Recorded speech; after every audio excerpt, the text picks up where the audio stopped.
Секоја секунда јавните предпријатија од источниот регион губат најмалку по 500 литри вода за пиење. Загубите доаѓаат од секаде, но најмногу Најголем проблем кај нас секако се и големото присуство на починкованите цевки, кои што воглавном се кородирани и кај нив почесто има мали течења, но на повеќе места кои треба временски период за да се појават на површината на земјата и јавното предпријатие да интервенира. Иако најважното место на загуба е лоцирано, решение со години нема.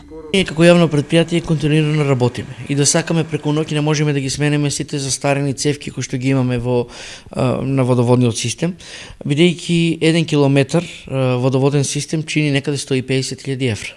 Во регионот има околу 450 километри водоводна мрежа, а близу 200 километри се или за реконструкција или за промена. Но освен јавните предпријатија, одговорни за големите загуби се и граѓаните. Заштитата на водата во ова време во кое што живееме е од големо значење, така да од најмали генерации ние мора да ги децата обучуваме, да ги усмеруваме во тој правец.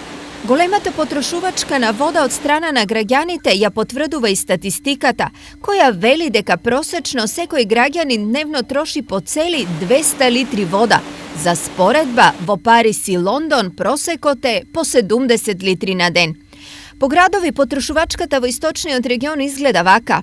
Кочани, секој граѓанин месечно троши 3,7 кубни метри вода, Штип 4,2, Пробиштип 5,4, Виница 5,2, а најрасипнички кон водата се однесуваат во Делчево со 6,4 кубици по граѓанин месечно. Во овој контекст, односно како да се рационализира трошењето на вода, е и манифестацијата "Секоја капка е важна", која по повод Светскиот ден на водата ја организира јавното предпријатие Исар од Штип.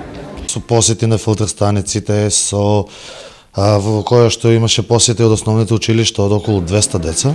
Јавна трибина се организира со еминентни професори од Универзитетот Гоце Делчев. Се организира дефиле со дечињата од детската градинка Вера Червири Трена, делење на флаери на градскиот пазар, и главниот настан ќе биде мини хепенинг на плоштадот на пријателството. Но освен да се штеди, водата треба и да се заштитува. Ова особено важи за јавните предпријатија чија обврска е водоснабдувањето. Превентивно е предвидено за заштита на водите околу изворите кои што се користат за водоснабдување, да се одредуваат санитарно-заштитни зони, значи кое нешто треба да го направи секоја фирма која што се бави со проблемот на водоснабдување. Годинава беше врнежлива, но следува период на суша. Колку и каква вода ќе имаме тогаш, ќе зависи од нас самите.